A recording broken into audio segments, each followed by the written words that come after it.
Hello everyone, welcome to our channel మన పరివార యాత్ర. కంచిలోని ఉలగలంత స్వామి పెరువాళ్ళండి. దానికి సంబంధించిన కోనేరు, దీన్ని నాగతీర్థం అని అంటారు. ఇప్పటి నుంచి కంచిలో ఉన్న దేవాలయాల గురించి నేను వివరిస్తానండి. ఇది వసంత మండపం అనండి. ఈ రెండు కూడా దేవాలయం వెలుపల ఉంటాయి. ఇంకా దేవాలయం లోపలికి వెళ్దాం రండి. దేవాలయాన్ని ఒకసారి చుట్టేద్దాము. ఈ దేవాలయానికి 4 ప్రత్యేకతలు ఉన్నాయనండి. అవి నేను ఈ దేవాలయాన్ని చూస్తూ నేను వివరిస్తాను. ఇది ముఖ్యంగా 108 దివ్యదేశాల్లో ఒక దివ్యదేశం అండి. అది కాకుండా మొదటి ప్రత్యేకత ఏమిటి అంటే, ఈ దేవాలయ ఆవరణలో 4 దివ్యదేశాలు ఉంటాయి. అంటే ఏంటి అంటే, ఈ దేవాలయాన్ని ఒక్కసారి మనం దర్శిస్తే 4 దివ్యదేశాలు చూసినట్టు లెక్క. ఇది మెయిన్ టెంపుల్ అండి. దీన్ని తిరువూరగం అంటారు. మన త్రివిక్రముడు అంటే వామన స్వామి విగ్రహం చాలా బాగుంటుందండి. దేవాలయాన్ని చూస్తూ మిగతా 4 ప్రత్యేకతలు నేనేంటో వివరిస్తాను. ఉల్లగల అంటే విశ్వం అండి. అళింద అంటే కొలిచినవాడు, అంటే విశ్వాన్ని కొలిచినవాడు అని ఈ ఉలగలంత స్వామి అనేది తమిళములో ఉన్న అర్థం అండి. ఇది ఆండాలు ఆల్వార్ల యొక్క సన్నిధి. దీని తర్వాత మనకి తిరునీరగము అనేది ఇదొక దివ్యదేశం అండి. జగన్నాథ స్వామి ఆలయం ఉంటుంది, ఉచ్చ విగ్రహము. ఈ స్వామి యొక్క విమానము పుష్పక విమానం అండి. విమానము చాలా అద్భుతంగా ఉంటుంది. 7 కలశాలతోటి గోపురం చాలా అద్భుతంగా ఉంటుందండి.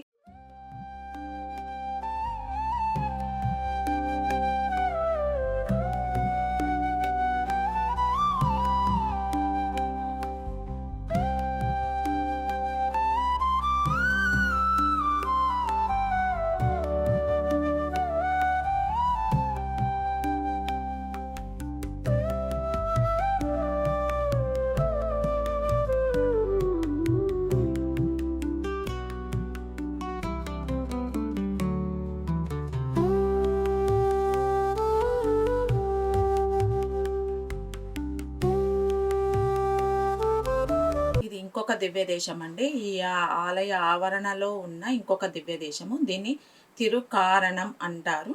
తిరుకారగం అంటే కరుణామూర్తి స్వామి అని అర్థం అనమాట.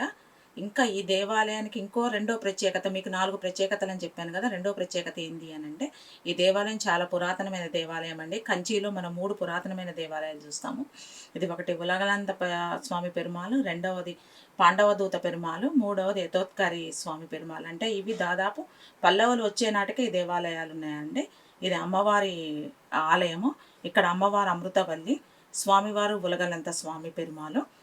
ఆలయం మాత్రం చాలా అద్భుతంగా చాలా బాగుంటుందండి. నేను ఇంకా ఈ ప్రత్యేకతలు నేను మీకు చూపిస్తూ నేను వివరిస్తాను మీకు.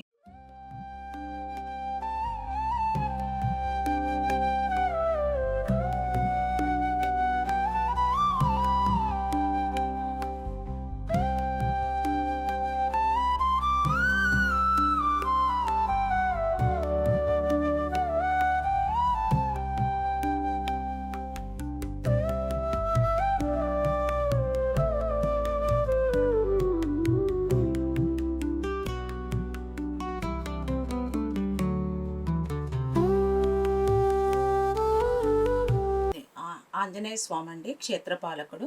ఇప్పుడు కొంచెం సందులోంచి కనిపిస్తుంది కదా, అది కూడా ఒక దివ్యదేశం అండి. తిరు కార్వాణము అంటారు. ఇది మెయిన్ టెంపుల్. తిరువూరగము మన త్రివిక్రమ స్వామి. ఇక్కడ ఈ స్వామి చాలా అద్భుతంగా ఉంటాడండి. మనకి లోపలికి వెళ్ళినాక అసలు గర్భగుడిలోకి వెళ్ళిన దాకా కూడా మనని వెళ్ళి ఆ స్వామిని చూసిన దాకా కూడా మనకి అర్థం కాదండి, అంత ఆశ్చర్యం అనిపిస్తుంది. నెక్స్ట్ ఇంకొకటి చెప్పాను కదా మీకు 4 ప్రత్యేకతలు అనేది. ఇది 3వ ప్రత్యేకత అండి.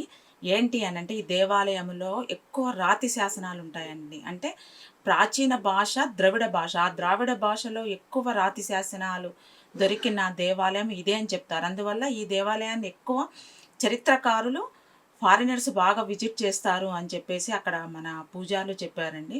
చాలా రాజులకి సంబంధించిన శాసనాలు ఈ దేవాలయంలో లభించాయండి. నెక్స్ట్ ఇంకొకటి 4వ ప్రత్యేకత స్వామి దాదాపు 35 అడుగులు ఉంటాడండి. చాలా అద్భుతంగా ఉంటాడు. ఒక కాలు భూమికి సమాంతరంగా, ఎడమ కాలు భూమికి సమాంతరంగా ఉంటుందండి. ఇంకొక కాలు ఒక శిరస్సు మీద పెట్టి ఉంటుంది. ఆ శిరస్సు ఎవరు అని అంటే ప్రహ్లాదుడి మనవడు మహాబలి. అంటే ఇది ఇక్కడ మనకి వామన స్వామి యొక్క అవతారము.